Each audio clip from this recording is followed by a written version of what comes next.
Hey, Brent.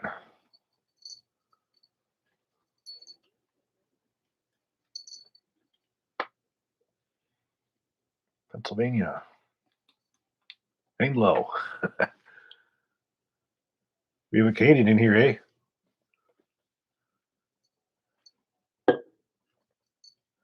Sacramento behind the lines.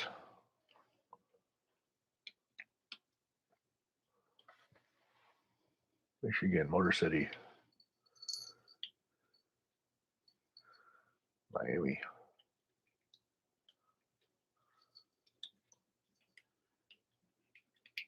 I think she's eating that box.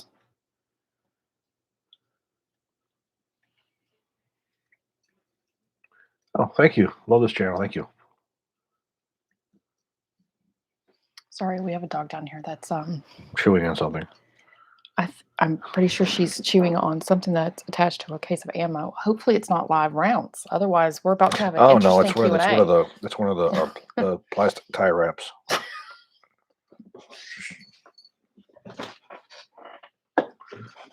That's one of those things when you say you like guns without saying you like guns. Your dog is chewing on a plastic ammo box. Atkeek, Maryland. Speaking of Bigfoot.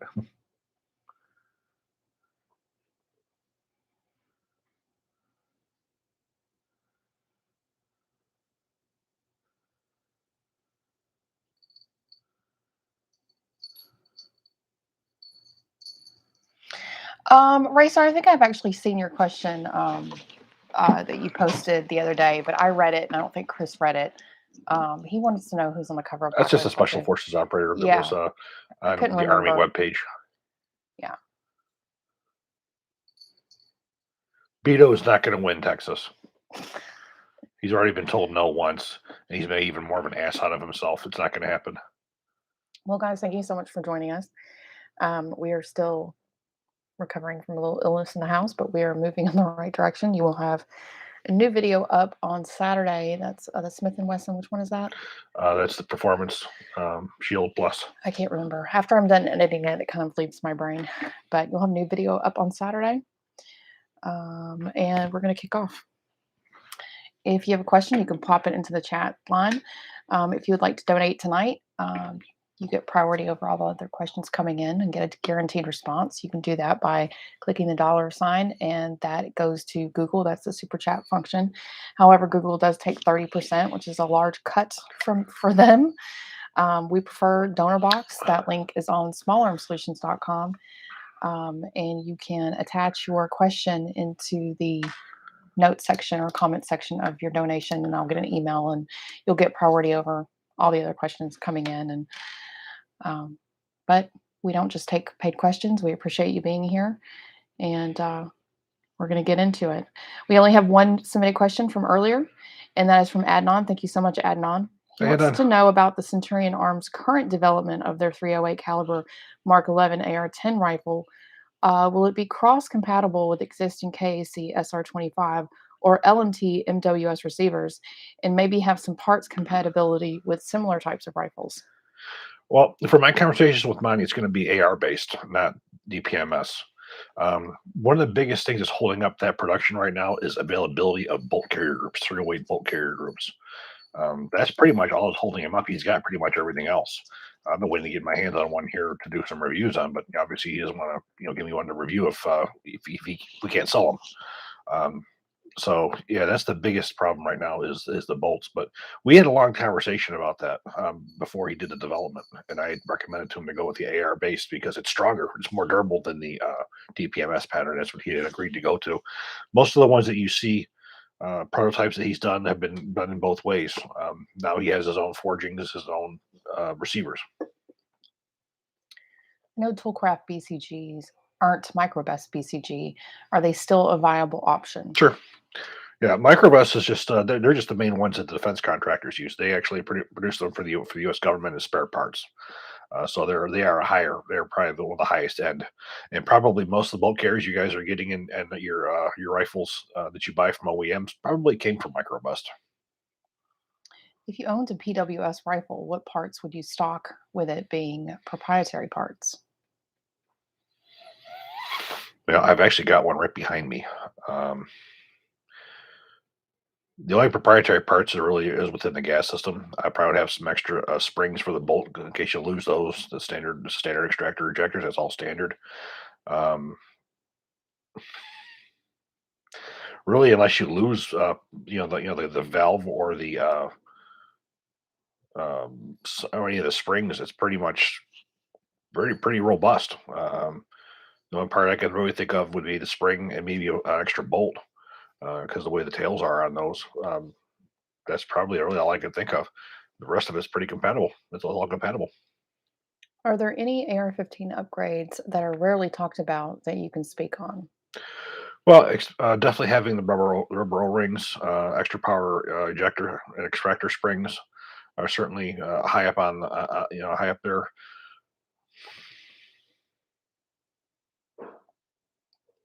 All other things are just obviously barrel. I mean, making sure that you have a good chrome plated or a good smooth barrel.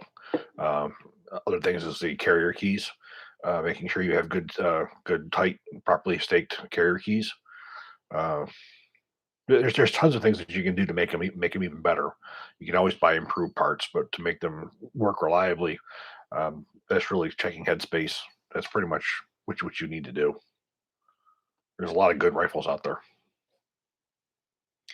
Favorite for pin and weld?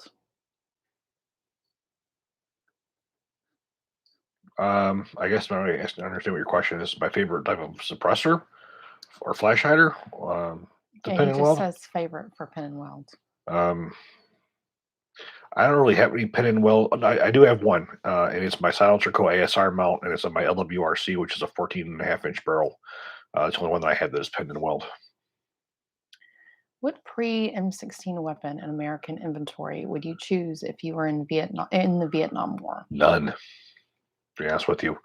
I would have probably gone with the AK-47. There was no previous weapon that we had that would be viable for the jungle, especially for meeting engagements where you would have ambushes like that. We have nothing else that would have gotten us through it. 30 caliber carbine, it's all well and good, but it's basically a 37 Magnum and a carbine. Um, there really wasn't any. There's nothing in our inventory. That's why they went to it so quickly because there was nothing in our inventory that would have gotten them through. Do you think AR-15s can take the number one spot in next generations of firearms, or have they lived its last as the top dog of carbines? Well, the thing is, they continue to evolve.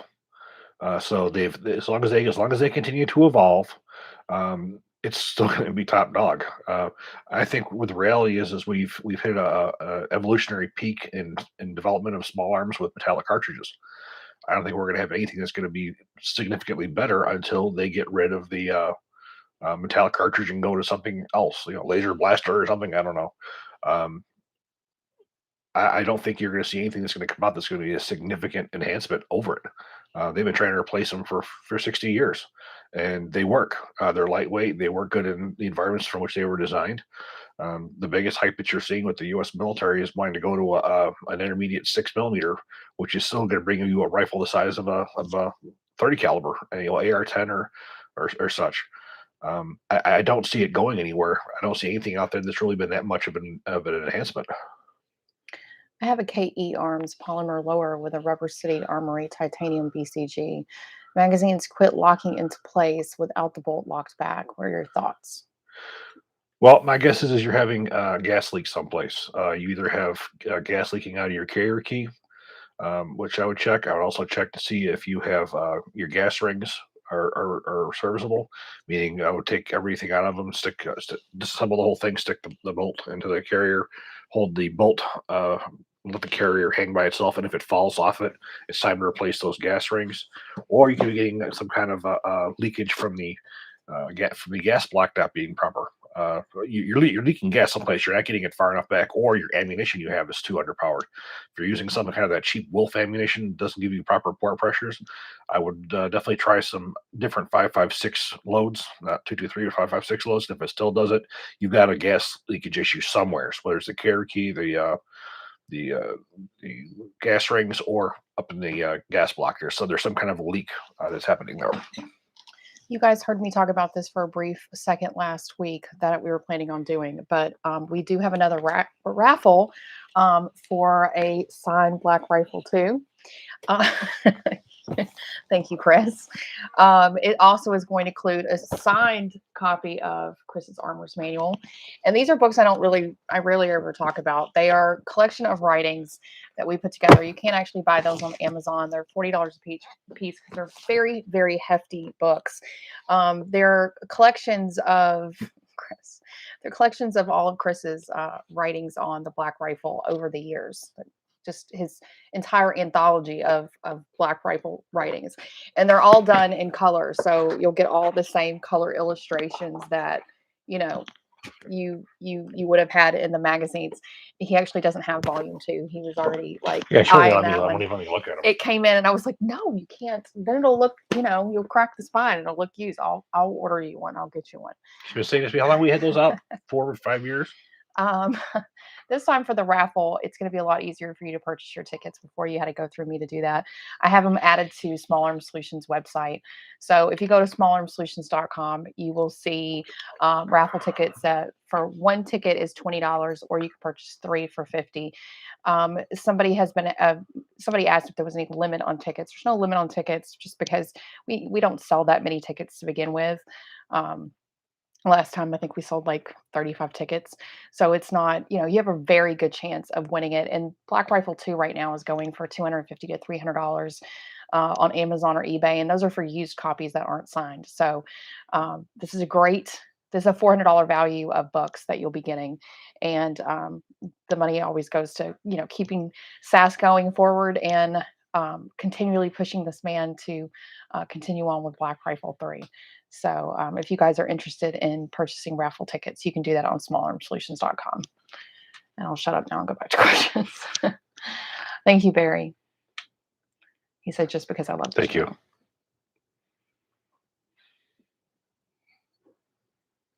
Can you do a review on the upper receivers, KAC, LMT, and Daniel Defense? Well, I've already done KC and LMT. Those have been done in both 308 platforms and 556 platforms. Daniel Defense, LMT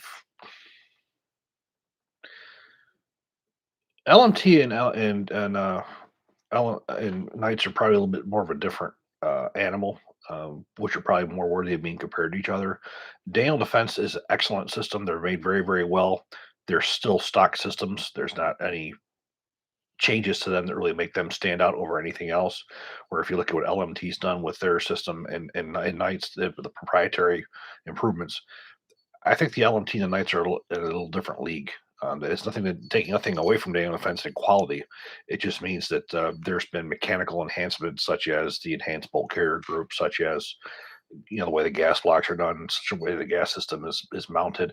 The LMT and KC just have a lot of enhancements over the standard rifle. If you're looking at a standard AR-15 system with using stock type parts, Daniel Defense is an excellent option. The funny thing is Daniel Defense, their prices are up there with those big boys who do all the other enhancements to the system. So I've already done the two. As I said, I just never thought of really doing one with the Daniel Defense because, again, it was a different type of a rifle. There's other rifles that I would compare Daniel Defense to, like the LWRC DI rifle and such. What is the ideal upper length for 300 blackout buffer weight, and what twist? Maybe 10-inch with a 1-in-7. We want to shoot subsonic. Subsonic, you want to go with a 1-in-7, 1-in-8. And you also want to go with a standard buffer, not a heavy buffer. You don't want anything that's going to do undue weight on there. As far as barrel length is concerned, it was designed around, basically a 10.5 inch barrel. That's probably your ideal conditions, and also ideal for shooting suppressed. Confused about the M4 TDP since FN makes contract M4s but can't duplicate for the commercial market. Does Colt own it and license it to the government since they lost the contract? Yeah, it's still military technical data. It's not the U.S. government's. They don't have the authority to release it for public use. They don't have that. It's like the Beretta. It's they have a TDP for it, but they can't use it for commercial sales. The U.S. government is not in the business of manufacturing commercial weapons. So yeah, Colt does have royalties on that. Yeah, Colt lost the contract for as far as the sole source. The tech data is still theirs. The only change was they no longer have the right to the sole source, and the U.S. government has already. The reason why Colt had the M4 TDP was or for sole source was because the misuse of the and not protected the technical data by the U.S. Army when they were looking for some upgrades for the M4. They were not authorized to release the information that they did. Does M855A1 actually damage genuine LE6920 feed ramps, and do mags matter? Yes, they do. Absolutely. They damage everything. The reason why you have the two different magazines that were adopted first was the EPM or Enhanced Performance magazine, and the Gen 3 PMag. They the where the feed lips are, they raise uh, the bullets to a higher angle so the bullets don't run into the receiver or the barrel extension. They hold them in a different alignment than the standard magazine, so that tip doesn't come in contact with the barrel extension or the upper receiver.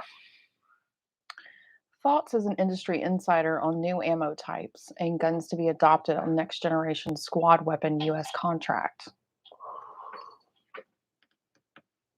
As I said, my idea to this whole thing is they want a one solution weapon for every field of operations, and that's not going to work. As I said, you don't want some heavy M14 or AR-10 type rifle being carried in close quarter battles in urban warfare or in jungle warfare. Um, However, you do want to have something with a longer range for situations such as Afghanistan and when you're in the deserts and such. They're two different platforms. There's not one that's going to do both. Uh, if you get one that's going to be in the middle, it's not going to do either one of them great. You're going to sacrifice something for each. So yeah, they're still looking at going with the 6 by 51 millimeter. Again, 6 by 51, 7.62 by 51. You're looking at around the same length as a standard 7.62 NATO, which means you're going to have a larger rifle. Um, the concept doesn't really make much sense to me, but the Army is pushing through with wanting to do it. But I have yet to see anything be adopted. We're going to have the M16, M14 around for a long time. What is she chewing on over there? Okay, she's quiet. Dogs. Dog, sorry. What are your thoughts on spring coat, spring upgrades for the BCG and buffer? It's interesting you mention that because I just put a spring co buffer in my 9 millimeter PCC, and I just put a spring co ejector spring in my PSA KS47. So we'll let you know on those. I think the jig is up. Some of you know that as our regulars, we lost a dog a year ago. We just recently got a new one to replace our. Well, you can never really replace them, but we have a puppy, and she is enjoying Small Arms Solutions offices right now. Currently, She's pissing off my dog. I'm wondering if we're going to have any gear that's going to be chewed up in a minute. Hopefully, she won't chew on that M14 stock. Oh yeah, yeah. Come on, you. What do you think of what Sig is doing with having powered rails, power transmitted to accessories? Do you think that tech will take off in the future? That tech is old. I can remember, I got to say, at least 10 years ago, Dick Swan having a prototype of a powered rail. This is nothing new. It's been going on for quite some time. People haven't really gotten them to where they wanted them for as far as durability and reliability yet. So if Sig's actually done some work on it to get it going to where they're reliable, awesome. But it's not new technology. I've seen people doing them for a long time. The guy who just called me Beth, my name's Heather. I'm assuming you're talking to me. I'm assuming there's not anybody in the chat named Beth. Yeah, my name's Heather. Miss Heather. HBIC. So is Microbus using Colt's TDP? Are they infringing on copyright by selling to the public? No, basically, Microbus is a subcontractor to Colt. Colt will provide them with the TDP for use with their products only. They would have to be making them for a specific, their runs for Colt using that TDP. They would not be able to use that information uh, and, and and supply other companies. So basically, what that means is they have to basically reverse engineer the product, and then they would sell them to other companies, or other companies, for instance, would have a TDP and send them to Microbust, and then they would have to make them for them. Um, or if Colt chose to for non-military use, they could buy their commercial carriers. Where you don't see the C on them, and you don't see the MPC, where they're making just commercial, which is what everything outside of the TDP is reverse engineered. That's the way that it's always been. Do you have an opinion on Sig Sauer's M400? Very nice. Um, they've been doing a wonderful job with most of their stuff these days. I just did a review on the M400, which is their razor switchblade. Their M400 tread was excellent. Even back in the day with their Virtus they had back in the day, it was they were very nice. Internal piston guns, and the tread was really the first time they made them competitively priced. Thoughts on Triarc systems? Not familiar with it. Thoughts on FM15? FN-15s are very nice rifles. They're certainly they are higher end. Like what you're seeing coming out of Colt now. Um, but people have to understand what they're getting is not a mil spec rifle. They're not getting a one made off of the TDP that FN has. These are made most of them are made in different plants. They have one in South Carolina and one where the hell's the other one at? It's escaping me at the moment. But that's why, like you guys who bought the military collector's editions, when you got them, they don't have FNMI on the barrel. They don't have FN codes on them. They don't have the military codes on the upper receivers because they can't. That was one thing that made Colt very special in the AR industries, because since they own the data, you were able to get the exact same marks that are on the U.S. government guns. Um, FN is not at liberty to do that. They have to be very, very careful, because I can guarantee you that there are people who are watching their production to make sure they are not using the TDP. Bruce on DonorBox. Thank you so much, Bruce. He said, I enjoy learning from your online content. Keep up the great work, Professor and Lady B. Thank you. Thank you so much.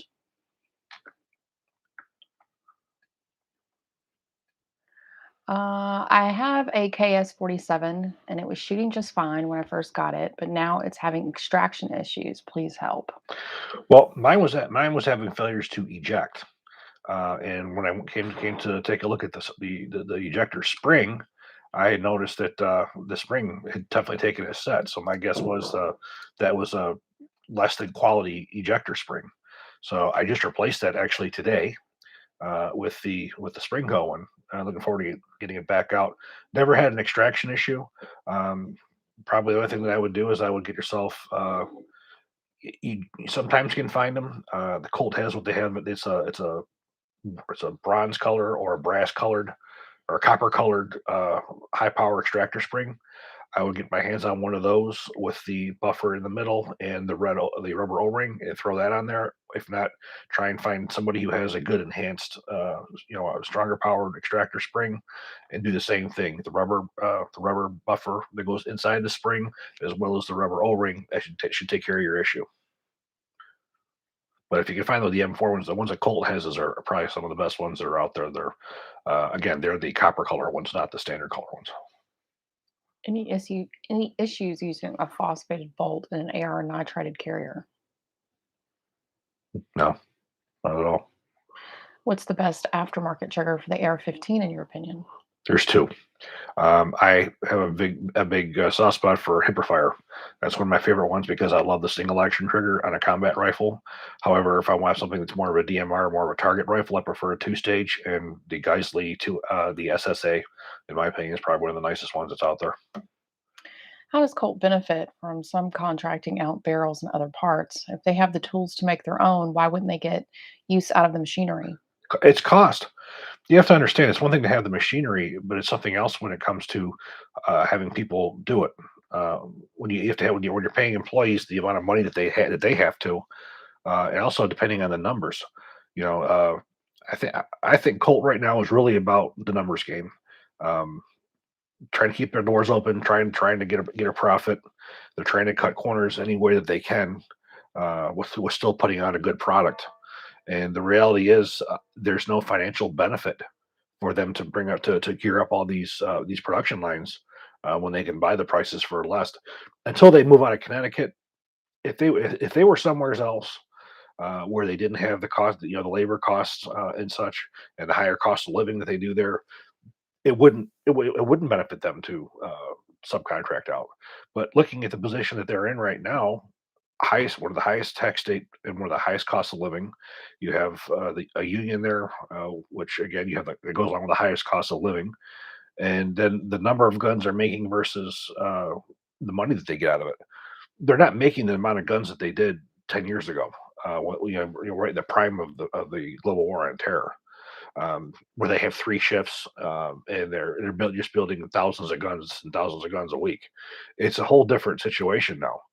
With not having that main U.S. government contract, they're still making government contracts, um, and in the commercial market. You can also tell that they're trying to cut costs to bring their rifles down to be more competitive around $1,000 mark. I'm also planning on doing a video in the not too distant future on I'm trying to figure out what to call them. What I'm calling it the Colts, the new rifles, because there's a lot of changes in these rifles that some of us have complained about, and in a lot of ways, what we're complaining about is they're not what they were, and the reality is there's a lot of reasons why they're not what they were, and they're also following along new technology. Well, like for instance, we love, roll stamps. Well, roll stamps is done. Nobody's doing it anymore. It's not cost effective. The lasers work much better, and everybody's following suit. FN's following suit. That's all the military guns are being made now. There's some new evolutionary changes in manufacturing technology. So we're going to be talking a little bit about that. You're probably going to be surprised because I'm somebody who's been hard on Colt. There are some things that I am, and there's some things you have to, you do understand just for as far as, survivability of a company right now. And then also how to balance that out, how to balance out, um, wanting to provide the same military quality rifle to a commercial market that doesn't want to pay for it. So that's for a new video. What are your thoughts on the influence of the Mauser action on the current long range rifles? Oh, it always was. That goes back to World War II, World War One. The U.S. We use the Mauser action if I'm correct on the 1903 Springfield. But unfortunately, I'm not your guy, with the history of the bolt action. I'd send that one over to Michiko. Um, William would be a much better guy to answer. My area of expertise is post World War II. When you get into that earlier stuff, I know the ammunition very well, but I never really got into the bolt action guns in my entire collection. I don't own one bolt action gun. I know some of the basic histories of it. That's just not my area of expertise. But William is definitely the guy who I would talk to, if you want a serious, answer to a question like that. For your experience with forensics and crime, what was the most advanced, expensive gun you had your hands on? They were stolen guns. We had some beautiful, custom shop Colts. We had some really nice Pythons. We would have some decked out 45s, but the stuff was not bought. It was stuff that was stolen. Um, we had came into the lab one time. I'll never forget this. A guy's personal collection that was stolen. He had it was some really really rare HK91 variant, real rare, and they estimated it around $6,000. But that some idiot that I worked with who didn't give a shit about guns, he scribed on it anyways with the his initials, dates, and all that stuff on there. And when I told him, "What the hell are you doing? This is going back to its owner," he goes, "We should have been stupid enough to get it stolen in the first place." I work with a guy like that. The other two of us, we would have known they were stolen. We never would have marked them. Period. We would have just put a Sharpie on it, and it could have gotten wiped off. This guy also had a Colt 45, came out of the custom shop that was in a display case, that he also basically destroyed with his scriber. This other guy that I used to work with. But all this nice stuff that you're talking about, would coming into a crime lab would be stolen, stuff that's stolen. No one's going to go out and buy a $3,000, gun for to use in a crime. It just didn't happen. They were very specific on the guns that were bought. They were cheap guns. They were disposable guns, ones that they had to run and drop. They didn't give a shit about. That's what it was. It just you didn't see expensive equipment. Does M855A1 work better or worse in 20-inch rifles? Well, of course, it works better, but it's going to wear just as quick, even quicker, because now you're getting a higher velocity. It's an excellent round if we had a gun that would fire it, and there was no problems with it, with the feeding and with it damaging the barrels. It's an incredibly effective round on penetration, accuracy. It is an improvement over the M855, but this stuff takes the barrel to a half life of what it would be with a regular M855 round. It damages suppressors. The higher rate of fire wears bolts quicker. The problem is the specifications of the ammunition don't fit what the specifications were for the rifle. My Rubber City Armory BCG has YFS fasteners on the carrier key. Should I replace them? No. These fasteners are fine as long as you don't take them on and take them off. I have yet to see any of those snap on me in the past. And Rubber City Armory is a very quality company who puts out very good products. It's the same thing with using, if I see a MIM, magazine released, well, I got to replace it. No, you don't. MIM, if it's done properly, is just fine. In fact, the technical data package it states in there on the AR-50 M16 that MIM is an exceptional method of manufacturing of certain parts of the rifle, including the bolt catch. It's the same thing with the carrier key. As long as the carrier key can be chrome plated, there's no problem. There's a lot of people who don't understand, who don't understand that. They just think that it's a shitty method of manufacturing. Well, it's not. Not if it's done right. Will you at some point try a Grisson regard the Turkish Beretta 92 clone? If I can get my hands on one, I would absolutely love to. I finally got a hold of somebody, Beretta, and I'm going to be getting one of the new M9A4s hopefully soon, and a 9A3, and we're going to do a whole Beretta family on the M9, A1, A3, A4, and then and I'd love to be able to do some of those other ones too. I'd love to get my hands on one of the old original Taurus PT92s from the 90s as well. I'd like to do several of those different things. Another one that it's sort of a bucket list to get my hands on for review would be one of the South African uh, illegitimate copies of the Beretta. Is there ever a reason to choose a carbine leak gas system for use with a 16-inch barrel? Yes, if you're using a 300 Blackout, it is always a benefit to go with the longest gas system possible. So if you were to be able to find a 14.5 inch with a mid-length gas system on it, great. The thing that causes a lot of problems is you can't put a bayonet on it. That's one of the issues with the M4 carbine. Um, they don't. The standard issue bayonet will not work on a mid-length gas system. So that's one of the main reasons you have that problem. If you are going with something that doesn't require a bayonet, the longer the gas system is always the better. But for as far as like the pistol length and such, that's strictly for 300 Blackout. You would not use that for any 5.56. Thanks for the wonderful review on the PSA PA10 Gen 3. What scope magnification power would you recommend? For a 308, you probably go with the 18 to 20. Certainly, it will be useful. I go from anywhere from 10 to 20, depending on which scope that I throw on. The U.S. military uses a 10 power, which they had on the M24.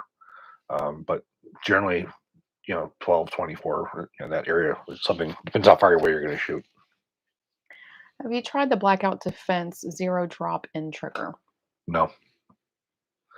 For as far as triggers concerned, I mostly stick with what the manufacturers send me. Um, there are just literally so many different triggers to review. It's impossible to go over them all. I've chosen the ones that I generally use are ones that I know I know the quality of. They have military use, for instance, Geisley. Geisley is probably one of the best ones out there. Hipperfire is one that's not seen a lot of military service, but for someone like myself who prefers a single action trigger for a combat rifle, you just can't beat it. Um, Centurion just put out, and you can go on their website, and we have a code on there. They have a two-stage trigger. They got tired of waiting around and pay such humongous inflation prices for Geisley. So mining went out and found another one that it's just as nice, and it's probably half, quarter of the cost. So there's a lot of other options that are out there, but the ones that Centurion is putting out there are extremely nice. He has two. He has a regular mill spec and he has a two-stage. And I've got both of them, and that's another really good option. It's not going to break the bank. I'm plugging those codes in there in case anybody's interested. Well, speaking of Centurion, as I said, hang on just a second. Let me get this up. If anybody's interested in any Centurion products, we have 3 separate codes. One is for complete rifles that takes 3% off. One is for uppers and lowers that takes 5% off. And then everything else on the website, there's a 10% off code. So I just plugged those in. Those are always in the description box, though, of all the videos, though. So in case you ever forget and you're going to go buy something on Centurion, you can always go to the description box in all our videos and find those codes, because it will save you some money, which is always good. If you go to their homepage, you will see that they're going to be featuring every couple months products that they have on closeout that are extremely, there's excellent deals on them. We showed you 2 of the rails. One was a regular Mill Center 1913 C7 rail, and then we also had a CMR on there. They're giving great prices on them. And plus you get an extra 10% off with our code. So combining those 2 things, you get a good deal. And of course, those of you who have 9mm PCCs, the hammer that I worked with Monty on to bring the market to improve those issues, those are on there as well. Were you at Colt when the Magnum carry was released? And if so, was it discontinued due to weak design for 357 Magnum? No. You know what? I know it wasn't, because at that time, the general, he had already stopped production of revolvers. But quite frankly, I had nothing to do with the Colt manufacturing end of it. I was only in Colt Defense. I only work with the rifles. I didn't even know what different models 1911s I had, because I didn't work with that. I strictly worked on the M16 M4 platform. I know you're not a revolver guy. Would you ever look at Colt's new line of snake guns, especially the Python, or would you refuse even to touch a modern Colt? No, not at all. In fact, I have a viewer who is going to be sending me a new Python. And we're going to do a comparison video. Yeah. So no, I will look at anything that Colt puts out. Absolutely. And as I said, I am not anti-Colt. If anybody who would come in and look at my collection, I have more Colts per manufacturer than anything else here. I'm critical on some of the the decisions and some of the changes that they've made and things that they haven't done. But I am very much an avid Colt fan. Most of my fanboy comes from the older company, not the newer one. You go back into the to the 90s and 80s, in that time period. That's really the heyday for me because of the AR-15 production. But I absolutely will look at anything that Colt puts out, and if it's good, I'll tell you. If it's bad, I'll tell you. If you watch any of my Colt videos, you will see that. You'll see videos where I talk in glowing terms about what they've done, because they've done some really incredible things, and then they've had some pretty bad screw ups as well. We call it as we see it. Do you think firearms forensics is a good career choice? My son has 1 more year in the Marine Corps and wants to get his degree in firearms forensics. There is no degree in firearms forensics. What he's going to have to do is get his 4-year degree, get his time in his specific hours in chemistry and natural sciences, and then go to crime labs and apply for a firearms job. Because basically what they're going to do is once they hire you in that position, they will probably send you to the ATF Academy. And I will tell you, the more firearms background you have before you go there, the much better off you're going to be. Because the new breed of firearms examiners, they're not even firearms experts any longer. They bring people who have no experience in guns. They run them through this class, and then they send them to the wolves, who don't understand firearms or know what they lose. You're not going to learn in 6 months what someone who's been doing it their entire life has learned.